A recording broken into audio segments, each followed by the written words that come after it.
ગુજરાત અને મહારાષ્ટ્રને સોમવારે આવેલા વાવાઝોડાએ ઘમરોળ્યું હતું, જેને પગલે અનેક જગ્યાએ ઝાડ પડવા, કાચ તૂટવા, પતરા ઉડવા અને મૃત્યુ થવાની ઘટના નોંધાઈ છે.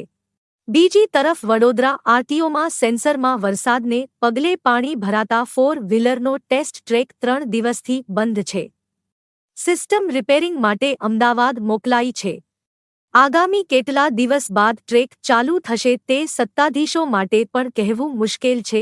રાજ્યના ટ્રાન્સપોર્ટ કચેરી વિભાગ દ્વારા રાજ્યની તમામ આરટીઓને ગુરુવારે અને શુક્રવારે લાયસન્સને લગતી તમામ કામગીરી બંધ રહેશે તેવી જાણ કરવામાં આવી છે.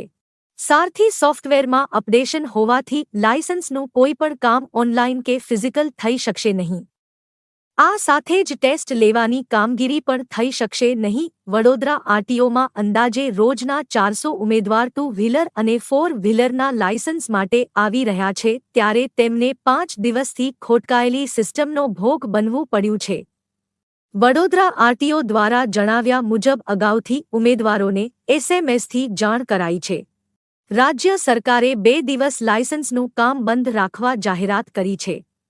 તમામ ઉમેદવારોની એપોઇન્ટમેન્ટ રિશિડ્યુલ કરવામાં આવશે. ઉમેદવારો તેમની અનુકૂળતાએ લાયસન્સ માટે ડ્રાઇવિંગ ટેસ્ટ આપી શકશે.